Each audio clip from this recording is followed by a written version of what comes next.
Yo, c'est Vega et bienvenue pour la review du chapitre 13 de Boruto Two Blue Vortex. Mais avant, petit rappel, n'hésitez pas à faire un petit don pour la web-série Dawn of Crime qui retrace les aventures de Clark Kent avant qu'il devienne Superman. On va faire un court-métrage qui va clôturer la série et donc on a besoin de vous, même pour 1 euro. Si tout le monde donne 1 euro, bah on est 10 000 sur la chaîne, bah ça fera 10 000 euros, ce qui ferait un budget énorme. Donc voilà, tout le lien est en description. Cette chose étant dit, nous allons passer au chapitre 13 qui est... ma foi, on me l'a survendu. On m'a dit que ça allait être génial, que ça allait être un truc de folie, ça. Et effectivement, il se passe des trucs intéressants. De là à dire que c'est des trucs de folie, peut-être pas quand même, mais il se passe des trucs intéressants. Peut-être un des meilleurs chapitres de Two Blue Vortex. On apprend pas mal de données, etc. Et on se demande pourquoi Kashin Koji n'a pas agi avant. Oui, parce que du coup, je vais spoiler comme un bâtard, donc préviens d'avance, hein, on va parler du chapitre, donc j'espère que vous l'avez lu, ou que si vous êtes curieux, que vous regardez cette vidéo pour en savoir un peu plus. On revoit le GOAT le plus puissant de tous les ninjas, je parle bien sûr de Nishi. Voilà, on revoit Nishi. Je jure, s'ils refont un Boruto Ninja Storm par exemple, pas un Naruto Ninja Storm mais un spécial Boruto Ninja Storm, avec l'histoire, ils mettront Nishi en personnage jouable et ce sera mon personnage préféré.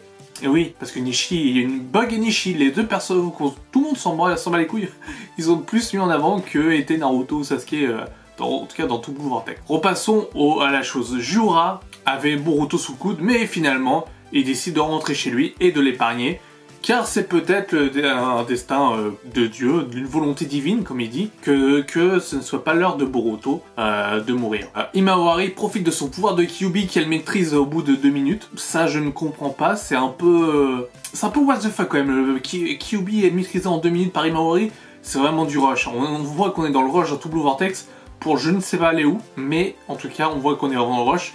Techniquement, elle devrait quand même avoir un moment d'apprentissage de Kurama. Je veux dire, en claquement de doigts, elle fait tout ce que Naruto a eu du mal à faire. A fait même que à la fin du manga, il pouvait soigner les gens à la fin du manga. Il me semble, hein, que à la fin du manga. Si je me trompe, n'hésitez pas à me le dire gentiment dans les commentaires. Ce sera sympa. Voilà. Donc, même si l'excuse de la petite blessure de Sarada, ouais, c'est une petite blessure, etc. C'est pas trop grave, donc je peux le faire. Ça paraît quand même un petit peu gros. Et il faut quelque chose de logique que je me disais, mais qui s'attendaient en fait. Ils arrêtent Boruto, enfin, pour le meurtre de Naruto. Et ça c'est quelque chose d'intéressant, puisque on va enfin avoir peut-être une confrontation, Shikamaru, Boruto, et surtout, enfin, parler de la disparition de Naruto et de la cause de la mort de Naruto, dans le monde Shinobi. Est-ce que ça a perturbé les 5 villages ? Est-ce que ça a totalement perturbé Himawari qui a l'air finalement de s'en être bien remis d'avoir perdu sa mère à son père et son frère? Enfin son frère, non, parce que ça savait pas que c'était son frère vu qu'elle a l'omnipotence, voilà. Et voilà, mais j'espère qu'on aura peut-être on aura une bonne occasion de développer, enfin de faire des développements du personnage et je pense que je pense que ça va se passer plus ou moins comme ça. Je pense que le chapitre 14 sera sur du développement de personnage et sur du Boruto qui est en prison, etc. Un peu comme là, on a eu du développement de personnage, on n'a pas eu de combat. On a eu du développement de personnage et c'est là que Boruto brillait. Boruto brillait pas trop par ses combats. Enfin si, ses combats étaient spectaculaires dans Two Blue Vortex, mais disons ça racontait pas grand chose. Ici, on avait du coup Kashin Koji qui a invoqué Boruto. Boruto était recherché, donc après sûrement la disparition de Sasuke en arbre. Boruto avait d'ailleurs la même coupe que Sasuke, plus ou moins la même coupe actuelle que Sasuke. Et du coup, il se fait parler par un petit crapaud qui le téléporte dans un repère abandonné d'Orochimaru. Ça, faut m'expliquer où est Orochimaru aussi. Parce qu'Orochimaru, voilà, c'est le père-mère de Mitsuki, mais on sait pas où il est. On sait pas où est Orochimaru. Ça, faut nous le dire. Parce que Orochimaru, c'est quand même une carte maîtresse de Naruto Next Generation, et même du Naruto, ou du Narutoverse, si on veut pas la plus grande échelle, c'est vraiment un personnage un peu central. Orochimaru, a été remplacé un peu par Amado, tout ce qui est scientifique, élaboration de nouvelles techniques, etc., création par exemple d'androïdes, de cyborgs, puisque Kashin Koji est un clone de Jiraiya. Ça aurait pu être intéressant que Kashin Koji soit avec Orochimaru, puisque Orochimaru, vu que c'est un des 3 ninjas légendaires, avec Tsunade, la relation entre Kashin Koji et Orochimaru aurait pu être très intéressante à développer. Mais ce n'est pas le cas. Et ce qui va nous intéresser ici, c'est le pouvoir de Kashin Koji qui a été développé, parce que en fait, Amado a mis un peu des styles de Shibai, qui est un dieu Otsutsuki, enfin, qui était qui a un pouvoir incommensurable et qu'on verra sûrement dans l'œuvre de Boruto, je pense. Je veux dire, c'est pas la première fois qu'on nous l'évoque, Shibai. Je pense qu'on va le voir, ou on va en apprendre plus sur lui. Et chaque cellule de Shiba, je sais pas comment il les a récoltés Amadou chez les cellules de Shiba, mais il les a récoltés et il les a mis dans Ada, dans Daemon, dans Code, etc. Et ils se sont tous développés, ils ont tous développé un pouvoir spécifique de Shiba, comme l'omnipotence, donc le fait de réécrire des réalités, et ça c'est très important pour la suite. Le fait de pouvoir tomber amoureux de n'importe qui, le fait de pouvoir réfléchir les attaques, les marques de griffes de code, etc. Et Boro, lui et Delta n'ont pas développé de pouvoir particulier, sauf quand il a été acculé par Ishiki, il a pu voir une infinité de futurs. Et je vois pas pourquoi il appelle ça les 10 chemins, alors que c'est une infinité de futurs, de ce que j'ai pu comprendre. C'est peut-être une petite erreur de la traduction ou pas, je sais pas. Où il y a un point qui a 10 destins, etc.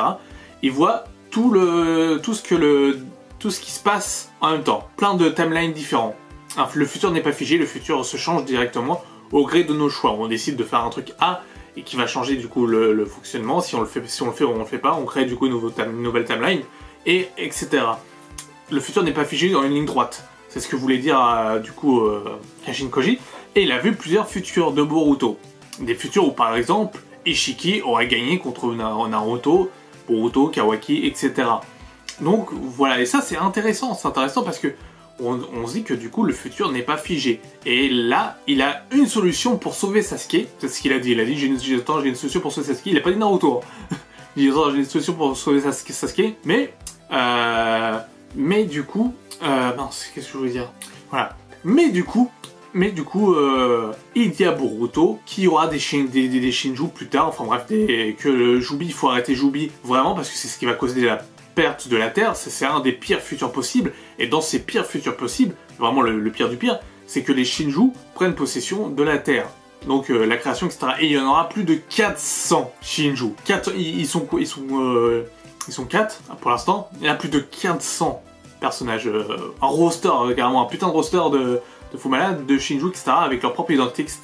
Et le plus puissant de tous, Jura, tuera Boruto pour de bon. Voilà, donc finalement, le Némésis de Boruto pourra être Jura. Où c'est l'arc, où il n'y aura qu'un seul arc, et c'est cet arc des Shinju qui ira jusqu'au bout et du coup qui tuera, qui mettra fin à la grande partie de Boruto tout le Vortex. Peut-être.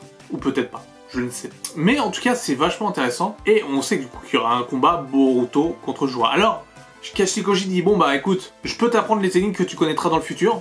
D'abord, ça sera un gain de temps et ça gratifiera ton expérience. Bah clairement oui, si Naruto aurait fait la même chose, il aurait déjà vaincu tout le monde. Oui, clairement c'est un gain de temps et c'est un poil cheaté, mais j'aime bien l'idée. J'aime bien l'idée de se dire bah voilà, je connais le futur, donc je vais apprendre mes techniques à l'avance, comme ça je vais déjà devenir plus fort et je vais pouvoir écraser les Shinju et peut-être ne pas faire que ce futur apocalyptique arrive.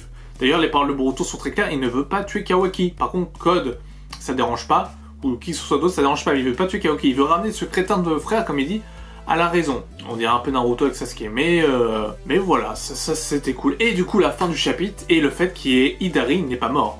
Il était dans l'épine âme. Alors, Kashin Koji en sait beaucoup plus sur l'épine âme, on n'en sait pas grand chose encore dessus, mais Kashin Koji en savait plus dessus, c'est pour ça aussi que du coup, Jura ne l'a pas tué au début, et a dit bon bah il a l'air d'en savoir plus, il faut savoir qui c'est. Voilà, c'est la raison de pourquoi Jura n'a pas tué Boruto, parce qu'il veut savoir qui est son complice. Donc Jura dit en ressuscitant Hidari, bon bah t'as l'air de te souvenir de ton identité, etc. C'est plutôt cool, donc Hidari n'est pas mort. En fait, il se transforme en épine âme, et cette épine âme, je pense que c'est du coup l'âme de par exemple de Sasuke, qui sera du coup mis dans le Shinju, et qui sera scellé dans le Shinju. Donc il faut plus que ça pour sauver Sasuke. Il faut l'épine âme, à mon avis, il faut l'apporter à Sasuke, dans le corps de Sasuke ou le faire manger, je sais pas. Quelque chose du genre, mais voilà. Et donc, on a un nouveau Shinju, un nouveau antagoniste qui va apparaître, sûrement dans le chapitre 14, qui pop up d'un nouvel épine âme, et on ne sait pas qui c'est, mais ça peut être le Shinju qu'on a vu, qui avait les cheveux en arrière et les yeux, les Rinnegan, puisque c'est des Rinnegan, hein, entre guillemets, mais en tout cas, il avait les cheveux noirs et en arrière, un peu à la Shino, sans trop dire, mais à la Shino un peu de l'époque, mais voilà. Voilà à peu près tout ce qui s'est passé pour ce chapitre 13 de Boruto Tout Blue Vortex. Alors oui, c'est un chapitre intéressant. On a enfin un twist de malade, et quelque chose qui peut être utile. Mais la grande question que je me pose, c'est putain, mais Kashin Koji, si tu savais que par exemple Naruto allait se faire sceller, que Sasuke allait devenir un arbre divin, Est-ce que t'aurais pas pu le dire à Boruto avant et qu'il empêche tout ça? Parce que s'il l'a vu pendant le combat contre Ishiki, bah, il a vu tout. Je veux dire, il a vu tout ça. Donc il aurait pu empêcher tout ça en agissant lui-même. On allait voir Naruto en lui disant tout ce qu'il a dit à Boruto. Bon bah écoute, je vois le futur, là ça va être la merde, etc. Et on aurait pu éviter plein de choses. Je veux dire, ils auraient pu éviter carrément tous les Shinju. Mais bon, pourquoi pas. Après tout, pourquoi pas, c'est l'histoire qui veut ça, c'est comme ça. Il agit que maintenant, donc bon, voilà. Voilà, sur ce, portez-vous bien, je vous dis à une prochaine pour une prochaine review, etc. Sur ce, bah, je vous l'ai dit, portez-vous bien. Ciao, ciao.